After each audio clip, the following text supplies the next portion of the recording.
दरवाजा उघडा. अरे काय काय काय मूर्खपणा काय शिका यांच्याकडून. बघा अडाणी आहे, गावठी आहे, पण तरीही जिजाबाईच थोडीफार हुशार आहे. खूप छान जिजाबाई, खूप छान गोष्ट आहे, अशीच उभी राहा.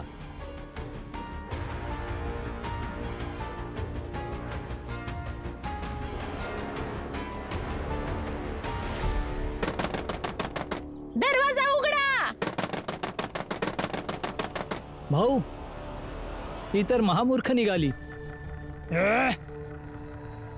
मेंढ्यासारखे चालण्याची सवय झाली आहे या सगळ्यांना.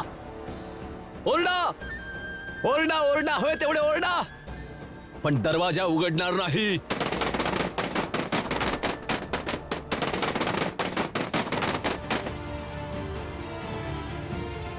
दरवाजा उघडा. दरवाजा उघडा. दरवाजा खोला. दरवाजा उघडा. दरवाजा उघडा. दरवाजा उघडा.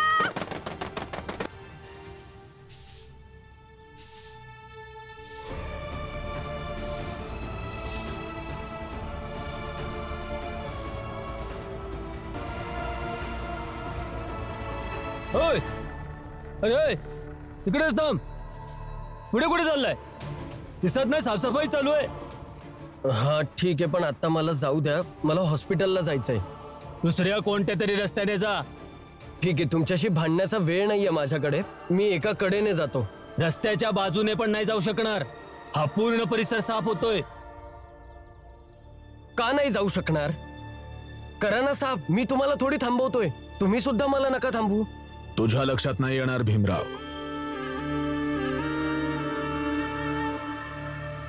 कारण तुझ्यामध्ये बुद्धीच नाही. काय आहे की आम्ही सगळे उच्चवर्णीय मिळून या सगळ्या भागाची साफसफाई करून याला शुद्ध करत आहोत, आणि तू इथून जाशील तर ही जागा अशुद्ध होईल. खरं तर गोष्ट ही आहे की उच्चवर्णीयांच्या तक्रारी येत होत्या की त्यांच्या जीवनातून आनंद गायब झालाय, त्रास वाढत चाललाय, एक विचित्र अशी अवकळा पसरली आहे. मग माहिती काढल्यावर कळलं की तुझ्यासारखे खालच्या जातीची लोक इथून येत जात असतात. म्हणून हा निर्णय घेतला आला की आजपासून कोणीही तू किंवा तुझ्या जातीचा या भागातून जाणार काही नाही. तुम्ही फक्त मला त्रास देण्यासाठी पर्याय शोधत आहात. हे बघा, मला आता जाऊ द्या. तिथे हॉस्पिटलमध्ये आमचे लोक बेशुद्ध पडले, त्यांचा उपचार करणं गरजेचं आहे. ए भीमराव, चुपचाप इथून परत निघून जा. दुसरी वाट शोधून घे, नाहीतर माझ्या एका आवाजाने 100 लोक इथे येतील आणि तुला बेशुद्ध करून टाकतील. भीमराव, जर तू बेशुद्ध झालास तर तुझ्या लोकांचा इलाज कोण करणार?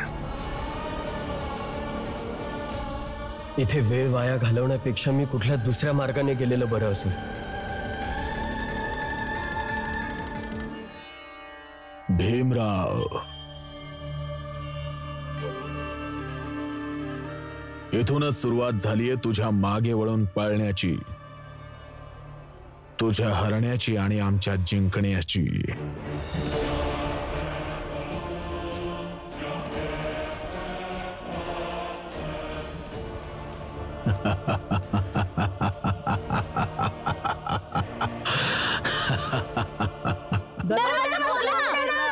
दरवाजा उघडा. दरवाजा खोला. दरवाजा खोला.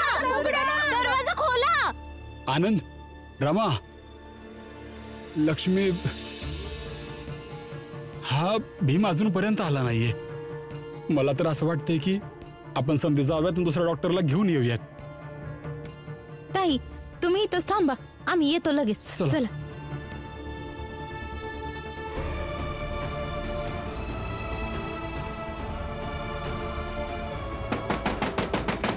उघडा दरवाजा.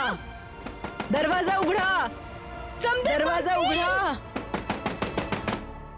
सर, हे सगळी लोक अशीच ओरडत राहतील का?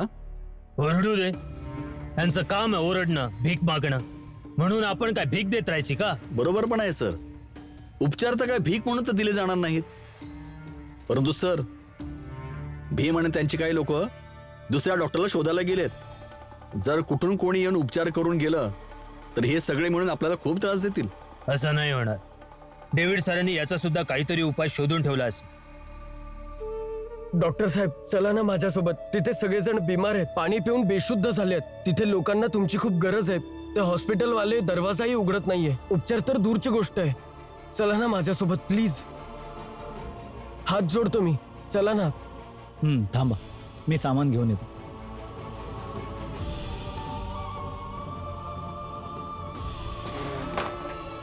चला.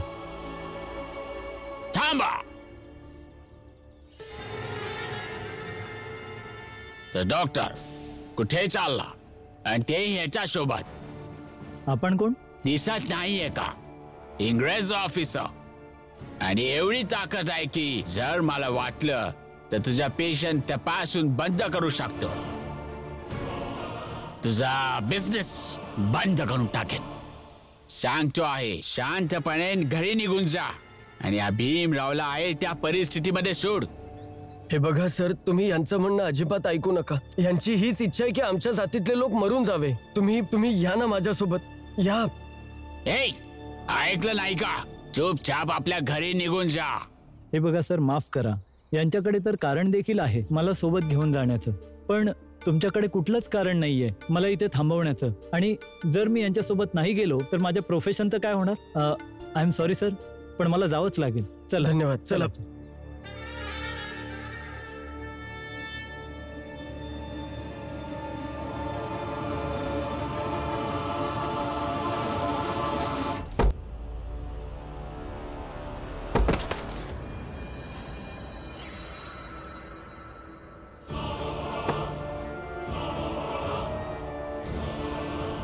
डॉक्टर साहेब, तुम्ही बरे आहात ना? उठा. हे कोणत्या प्रकारचं वागणं आहे सर? तोच तर सांगितलं होतस ना की तुझ्याकडे काही कारण नाहीये मी थांबवण्याचे. घे, दिले तुला कारण. आता लवकरच तू संपावर जा आणि बोलून टाक की भीमरावने तुला धक्का दिला आहे. नाही डॉक्टर साहेब, मी खरंच काही केलं नाहीये. त्यांच्या बोलण्यात अडकू नका तुम्ही. सरकार याचं ऐकायचंय की माझं? अर्धा तास लागेल तुझ्या कुटुंबाबद्दलची इन्फॉर्मेशन मिळवायला. मग त्यांना मी धक्का वगैरे देऊन नाही समजवणार. तू होतास म्हणून समजावलं म्हणजे तू समजशील, पण तुझ्या कुटुंबाला सरळ तुरुंगात टाकेन. बाकी तू स्वतः समजदार आहेस.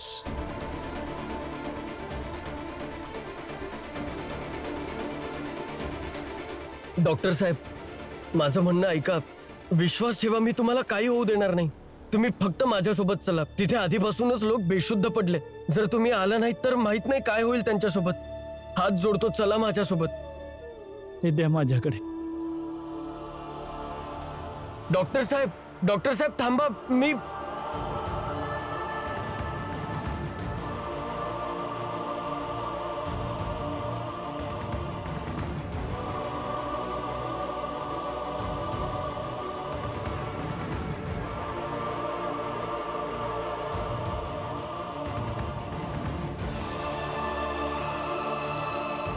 बाबा. काय झालं? डॉक्टर साहेब भेटले? नाही बाबा, सगळे डॉक्टर संपावर गेलेत. चल.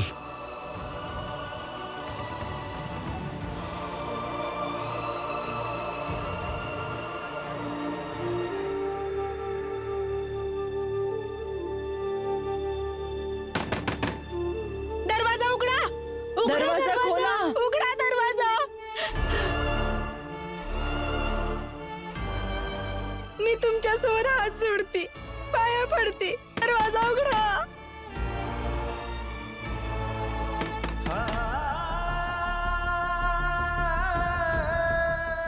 तुम्हाला आमच्या जातीने अडचण आहे ना, तर असू दे अडचण. आमची घृणा वाटते ना, तर वाटू द्या घृणा, पण या समद्यांचा जीव वाचवा.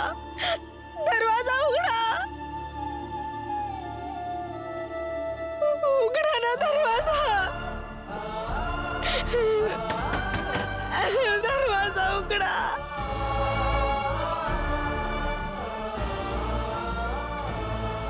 रमा, रमा,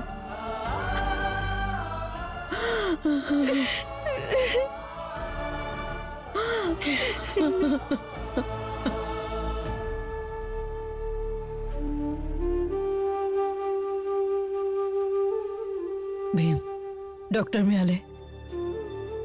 सर्व डॉक्टरांनी संप केलाय आत्या. काय? हो, भीम बरोबर बोलतोय. डॉक्टरांनी संप केलेला आहे. मग आता काय करायचं? प्रत्येक ठिकाणी संप आहे. आता आता काय होईल? काय बी समजत नाही की आता काय होणार. मी समजावतो.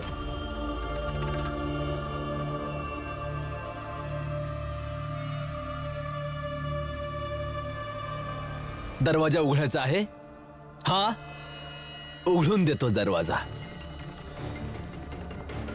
परंतु कोणीही उपचार करणार नाही, कारण सगळे डॉक्टर्स संपावर गेले आहेत. कोणताही उपचार नाही होणार इथे.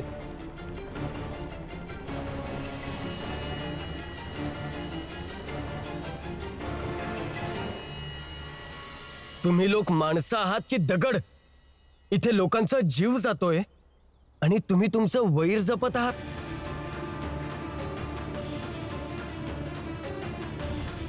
दरवाजा उघडा.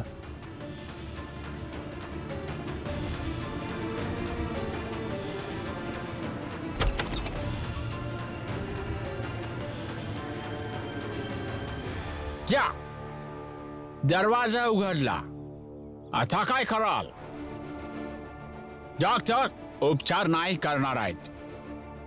मग आता काय करणार आहात हेच बघायला आम्ही इथे आलो आहोत.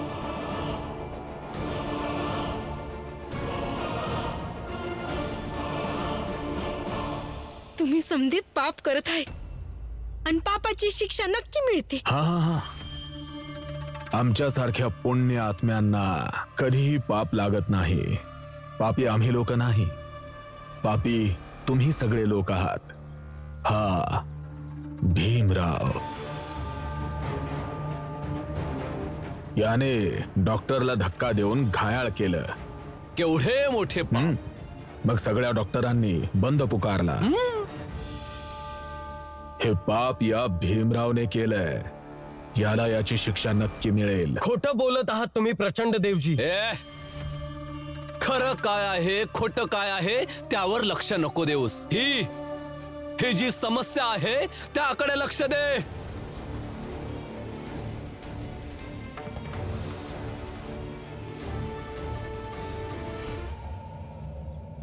बाबा, आम्ही 4 टांगी घेऊन येतो आणि या समद्यांना मुंबईच्या बाहेर घेऊन जाऊया. तिथं कोणीतरी डॉक्टर असेल जो समद्यांवर उपचार करेल. इतका वेळ नाहीये रमा आपल्याकडे. तीच तर गंमत आहे, वेळ कमी आहे. आता बघा, या लोकांनी विष पिऊन एक 1-1.5 तास तर झालाच असेल.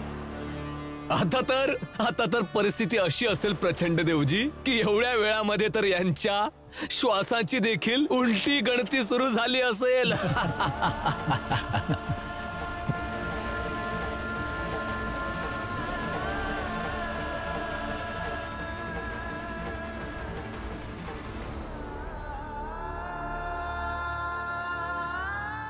कोणतरी डॉक्टर असतील जे आपलं ऐकतील, आपला त्रास समजतील. कोणी नाही भेटणार. आणि इथे जेवढे पण डॉक्टर आहेत ते आमच्या फिलिंग सोबत जोडले गेले. तुमच्या फिलिंग सोबत कोणी जोडले गेले नाही. तुमच्या जातीचा जर डॉक्टर कोणी असेल तर बोलवा. तुम्ही लोक असं नका करू. जर तुम्ही लोक असं कराल तर माझा पोरगा मरून जाईल. असं नका करू. तू तर गप्पच बस. तुझ्यामुळेच हे सगळं नाटक सुरू झालं. आणि तुझी सिस्टर आरसी, हा सगळा गोंधळ तिनेच घातला आहे. And I wish की तुझा मुलगा मेला पाहिजे.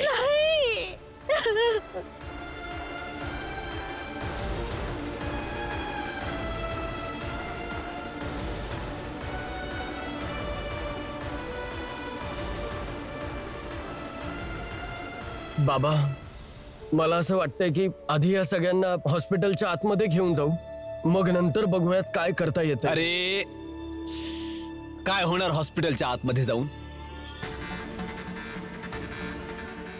डॉक्टर साहेब, हे चांगलंच लक्षात ठेवा की यांच्यापैकी कोणीही आत जाऊ नये. जर हे आत गेले तर संपूर्ण दवाखाना अशुद्ध होईल. बस झालं आता, बस झालं आता तुमचं हे शुद्ध अशुद्धचं नाटक. आता कोणी समोर यावं आणि थांबून दाखवावं आम्हाला. आज आपापली ताकद आजमावून पाहूया. गरज पडली तर मरून जाऊ आज, परंतु या सगळ्यांना हॉस्पिटलमध्ये घेऊन जाऊ. मरून जा, मरून जा. आज आपण सुद्धा बघूयात की कसं हे लोक आपला स्वतःचा जीव देतात. मरा. नरोत्तम जोशी, इथे उभ्या उभ्या वायफळ बडबड करण्याऐवजी की जरा विचार करा आणि शोधा तुमचं सोन्याचं घड्याळ कुठे पडलंय.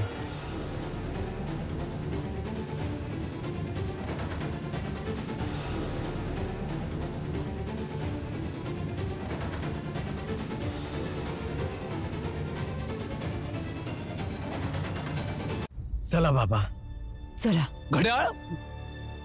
अरे मागे बघ, मागे बघ.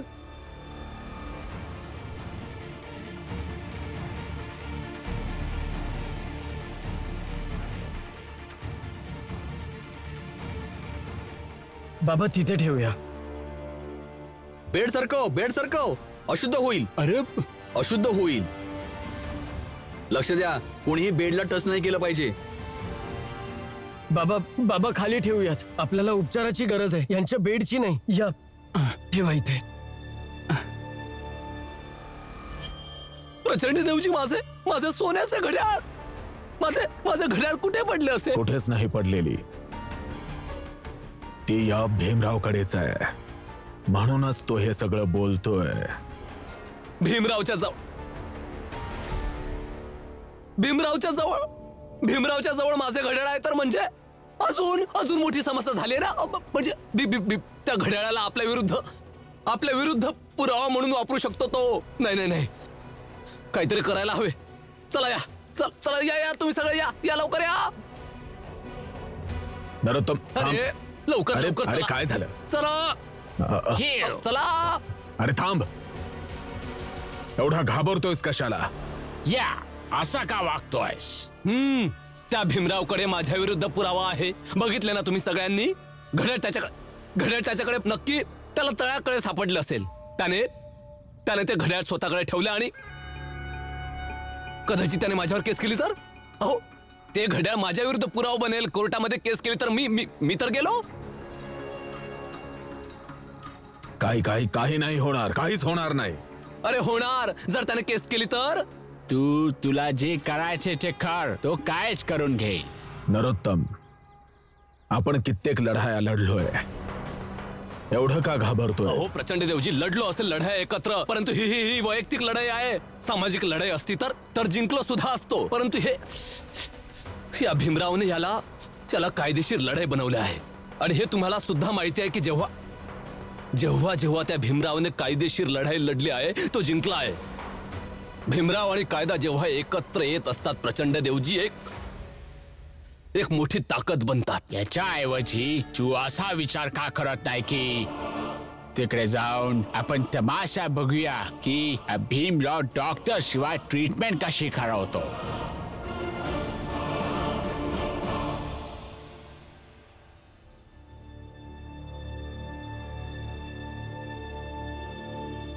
तुम्हा लोकांना चांगलं वाटतं आहे का? तुमच्या इस्पितळामध्ये रोगी या अवस्थेमध्ये आहेत आणि तुम्ही समधे अशी उभी राहून बघताय. अचानक संपर्क झाला हे तुम्हा समध्यांना बी माहिती आहे ना? तुमच्या समध्यांच्या काळजात हृदय नाहीये का? हो आहे ना, म्हणूनच सांगितलं होतं की बाहेर ठेवा या सगळ्यांना, पण घेऊन आलात आत. नजरेआड राहिले तर दिसणार नाहीत, त्यामुळे रुद्रयाला त्रास पण होणार नाही. पण या सगळ्यांचा फायदा काय झाला? उपचार तर डॉक्टरच करतील ना बाहेर केला होता ना आतमध्ये करतील.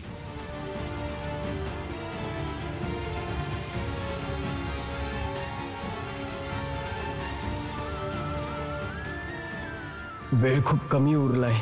जर ह्यांचे उपचार लवकर झाले नाही तर अनर्थ होईल. काय करू मी?